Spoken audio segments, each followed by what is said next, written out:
On NBC Television's Tonight Show, Jay Leno asked Becky, "Let me get this straight. Cannibals invited you to dinner, and you went?" Well, that was good for a laugh, but he had the story wrong. We'd traveled halfway around the world to meet headhunters, not cannibals. Our flights to Tokyo, Singapore, and Borneo totaled 10,500 miles, and the final 50 proved the most difficult. We hired a guide and 2 boatmen to take us up the Lemonac River. We wanted to meet the Eban tribesmen, and their first village was less than a day upriver, including unplanned stops. Stops such as when our guides went after a 10-foot python in the water. We saw danger, they saw dinner. I don't see it. The snake went right into here someplace. It's too bright, maybe. Where did it go? Where did it go?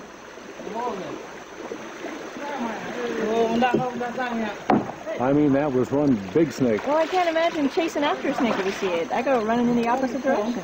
As we approached the first village, we were eager to meet with the Eban people and learn more of their reputation as fierce warriors prone to collecting heads of fallen enemy.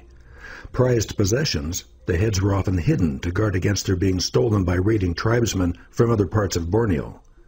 But first, Selvum stopped to talk about harvesting not heads, but unusual food. And you were saying about they cutting them off and making a lovely little treat. What they do is they cut, if they want to get a sago worm, they will cut the whole palm and they let it to rot for 3 or 4 months. Then the beetle will go inside to lay their eggs.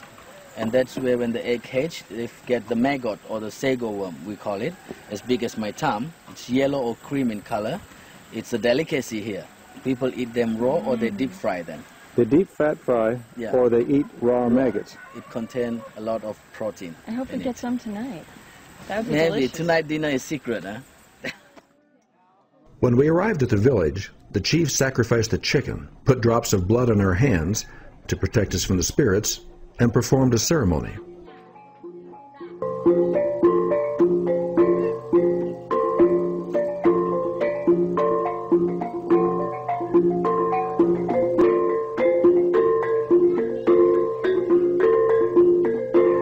This saber belonged to the chief's grandfather, who gave it to his father, and now the chief has it, and was used to actually cut off heads.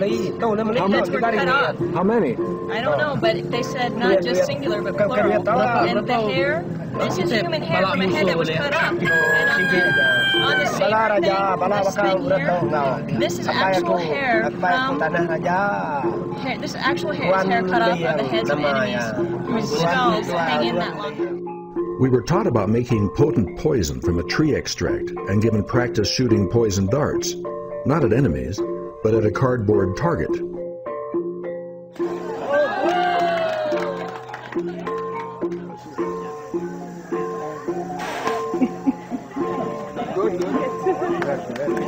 Did you hit it? Yeah. Good work. The following morning, we boarded our boat, our destination a Longhouse never before visited by Americans. And we've learned 2 things that are very important when planning a trip like this. First is, hire the right guide. Because this man, Selvum, knows the river, knows this entire area, and loves these people. And you can see that. And he's fluent in Eban. And he's what? Fluent in Eban. Yeah, he's fluent in Eban. Here we are now, he's about to hit some rocks. We were hoping it would rain last night so there'd be more water. Yeah. Not only is he one of the world's great guides, but he's very quick to jump up and help pull us across the rocks when, like we are now, we end up stuck. By the time we arrived at the village to present gifts to the 11 families, we'd run aground several times, helped drag the boat up rapids, and couldn't believe we had avoided walking the last few miles. These guys must be exhausted. I never saw anything like it in my life. This boat went places I never dreamed it could go. And here we are, about as far as the heart of Borneo as you can get. We don't know what to expect, but we'll find out soon. We'll be sleeping on the floor of the Longhouse. And now the things that we brought, little cookies, are being passed out. Cookies and crackers and chips and stuff. and these packages were carried upriver, and now they're dividing them all. We presented them all to the chief, because he's the only one who did gifts to, and then the chief divides up everything he got. So he appointed these women as responsible. We're making 11 stacks. Yeah, there are a total of 11 families here in the Longhouse. So we spent the night in the common area of the Longhouse, and in the morning climbed down the steep bank to trek further into the heart of Borneo. To our surprise, several villagers came along to help, and the extraordinary service of our guides continued. Now here it is. The woman was being carried across the river. Becky, take a look at this. What? Everything that's valuable to us in life is in this little boat, being rowed by two people standing up. At our destination, our hosts built a lean-to for the night, and they ran a vine as a clothesline and gathered food from the jungle and caught a huge crawfish in the river. Oh, look at this thing. What the heck is that? It's a sea monster. Wow. Did it bite him when he got it? We spent a night with the Ebans, and in the morning returned to the Longhouse. You can see how everybody's packing things up. The guy here in the white shirt is our guide. He's in charge, and the other people all live in the Longhouse. Then Becky had a chance to ask Selvin how the Ebans prepare their heads. What do you do after you cut off somebody's head? Okay, when they chop off someone's head, they bring it back with the head, with the hairs and blood dripping down and so on. Then they will boil a pot of water and soak it in the boiled water, just to peel off the skins. They'll soak it in boiling water to get the skin off, and then whatever inside the head, they will throw it away, the brains and everything. But when do they drink the blood? Right away? Right away, after they've chopped it, when it's still fresh. They just drink a little bit of blood. The belief of that is the dead person's spirit will come to him, so he'll be stronger in spirit. Yeah. Then the chief ordered that we be shown their most prized possessions. There they are. These are the heads. These are the heads that were in the attic. These are the heads for the whole Longhouse?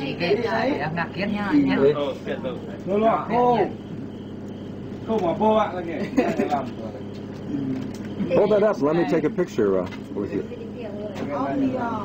They put it in the rotan basket. Normally the lower jaw will fall off. They didn't have the basket. Oh, I see, yeah. You need the rotan basket to keep the skull together. You put it kind of in the light there, yeah. So do we know how old these are? These are more than a century old. More than 100 years? Oh, nice. You dropped their head. Oh, that's great. Bad luck is going to follow you forever. This is unusual, slightly bigger than this one. No, it's okay. Will the bad spirits now come and get him?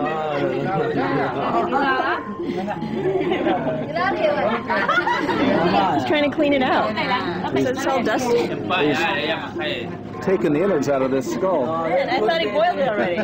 These are the things which the moon rat or squirrel brought it in. So a moon rat has gotten a bunch of twigs and put it in this guy's head. He just gave it a drink. He just gave it some rice wine. Party with that guy. Oh man, the head's falling out of its cage too.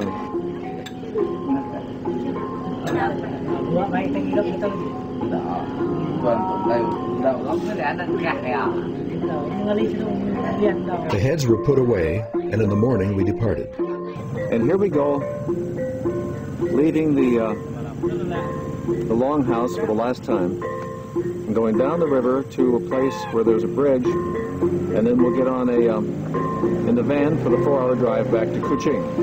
We'll say goodbye to our boatman. We'll say goodbye to our boatman there at the dock. This has been a marvelous experience that will end up being very hard to describe because it's so unique.